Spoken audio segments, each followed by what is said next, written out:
Well, it's been widely reported about the impact social media can have on self-esteem, especially for teenagers. But this afternoon, we're talking about something called Snapchat dysmorphia. All right, joining us around the table to talk about this, Dr. Sabrina Fabi. What is this? I know, and so these researchers at Boston University School of Medicine actually just published this in JAMA Facial Plastic Surgery, and that they're seeing patients come in more and more requesting to look like a filtered version of themselves. Now we know with Snapchat and with other Instagram, you can basically put cartoon figures and widen your eyes, smoothen out your skin, and make your lips look bigger, but sometimes the anatomy of our face, what we were born with, doesn't lend to have a bigger eye or to have a bigger lip without looking silly. And so people are now coming in actually wanting to pay to have these procedures performed so that they can look like the filtered version of themselves on Instagram. This seems so, like, I can't even wrap my brain around this. First of all, Snapchat, I feel like, is for anybody who's like under the age of 20. I don't know really a lot of people older than that, maybe mid-20s that are, I'm like really dating ourselves. I mean, we're only 29 here. But I just don't know a lot of like our group of friends who are using Snapchat. Not to say that they don't, but I wonder if this is like really a thing. Like, are you seeing this in your practice? And really someone's like, oh, I want to have all these filters and that's how I want to look? Well, that's the thing. We start to have an altered perception of reality if all you're doing is taking selfies of yourself and posting them online. And so people become fixated on what they post online and that version of themselves versus the real version of themselves. And so I do commonly have patients that come in. I usually give them a mirror to tell them to point out the flaw, but in fact they turn around and give me their phone and tell me this is what I dislike.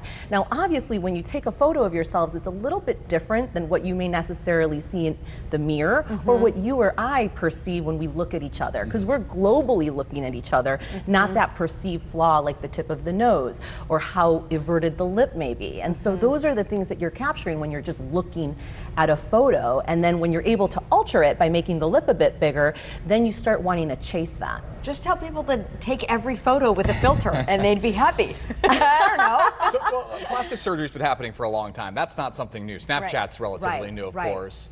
Instagram's been around. Is this just a different version of what we've seen for the last few years and then even more years beyond that in different ways? Well, there's a 42% increase. In one study, they found a 42% increase in people coming in to do certain cosmetic procedures in 2015 based on selfies. By 2017, just 2 years later, this increased to 55%. So there's been a 17% increase in just 2 years of the requests people are having based on just photos of themselves. Why? Because these images make your nose 30% bigger. So there's actually an effect that it has that we don't necessarily see when we're just looking at ourselves in a mirror. So do you then adjust when someone comes in and says, hey, Dr. Fabi, I want to make my nose smaller, or adjust it, and you're like, no, actually the camera is doing that, you're fine. Right, because if you start engaging in it, something that I just recently wrote about is something called perception drift, and that if you do chase it, then that person quickly will, the new baseline of themselves, their brain quickly processes, and now it's that face with the bigger lip. And so then they forget that that wasn't the face that they once had. So 2 weeks later, the same person that came in wanting to look natural is now asking for more and more. And so that is what we're calling perception drift. And slowly you keep chasing the next flaw and the next flaw, and before you know it, the person is unrecognizable. So I think it really comes down to, you know, having doctors that are going to be honest, look at before and after photos of the person and kind of make sure that you keep people on track as far as looking natural and not really getting off course. This is you, this is your body, and by the way, you're going to age and you're going to get wrinkles and things happen. And use a filter. You guys won't. Yeah. I will. Good point, Andrew. You're right.